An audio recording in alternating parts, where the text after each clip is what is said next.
237তম দিনে পড়ল সংগ্রামী যৌথ মঞ্চের অবস্থান। বুধবার শহীদ মিনারে অবস্থান মঞ্চে আসেন রাজ্যের বিরোধী দলনেতা শুভেন্দু অধিকারী। তিনি বলেন, মুখ্যমন্ত্রীর বিধায়কদের বেতন বাড়িয়েছেন, সেই অর্থ ডিএ আন্দোলনকারীদের হাতে তুলে দেব। মুখ্যমন্ত্রী স্পেন সফর থেকে ফিরে এসে পুজোর উপহার হিসাবে প্রাপ্য দিয়ে সরকারি কর্মচারীদের দিয়ে দেবেন।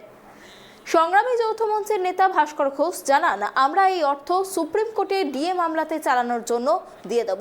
আমরা চাই কেন্দ্রীয় সরকারের কাছে আমাদের বার্তা পৌঁছক। আমাদের থেকে বড় জনসংখ্যার রাজ্য আছে উত্তরপ্রদেশ, এরপর পশ্চিমবঙ্গ। যে টাকা কেন্দ্রীয় সরকারের থেকে পায় সেই টাকা দিয়ে নির্দ্বিধায় চাকরি এবং ডিএ দেয়া যায়।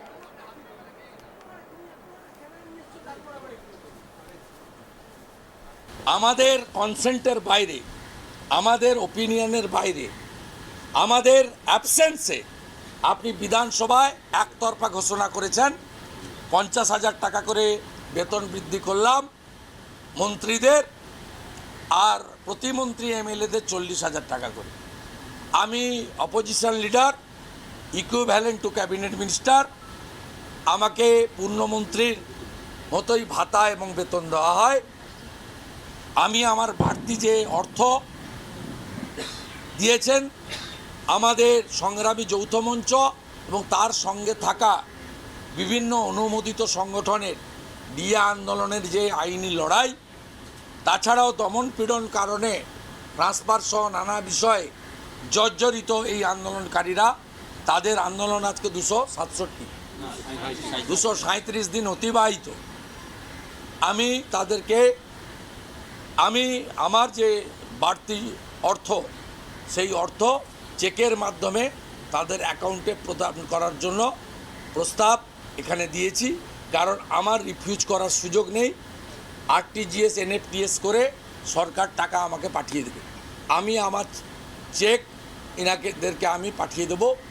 ওনাদের যতক্ষণ না ডিএল পূরণ হয়, যতক্ষণ আইনি লড়াই চলবে, আমার এই সামান্য সমুদ্রে বিন্দু ধরতে পারেন, এটা সমুদ্রে বিন্দু।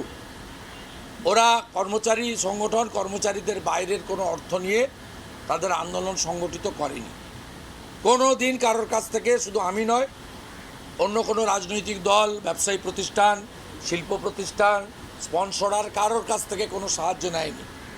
এবং আমিও তাদের বলবো, আপনাদের লড়াই আপনাদের মতো করে করুন।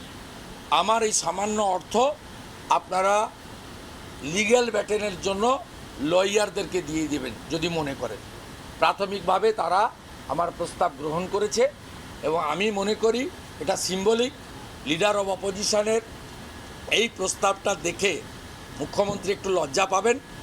লজ্জা পেয়ে তিনি ফিরে এসেই সরকারি কর্মচারীদের এবং পেনশনার্সদের সমহারে সম বেতনের শুধু নয়, তাদের বকেয়া ডিএ তাদের কেন্দ্রীয় মহার্ঘ ভাতার হারে ঘোষণা করবেন। এই আন্দোলনের পাশে উনি যেভাবে প্রথম থেকে সহযোগিতা করেছেন, আমরা বিরোধী দলনেতার কাছে কৃতজ্ঞ। এবং আজকে যেটা এসেছেন এটা অনেকটা বেশি সিম্বলিক।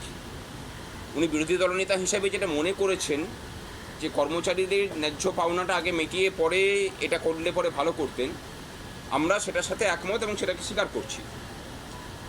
আপনারা জানেন যে আমাদের রূপা 2009-এর উপরে যে মামলা চলছে সুপ্রিম কোর্টে, ডিএ মামলা, সেটা বিশাল পরিমাণে খরচা। আমাদের মধ্যে কর্মচারী পরিষদের সভাপতি উপস্থিত আছেন, কার্যকরী সহসভাপতি।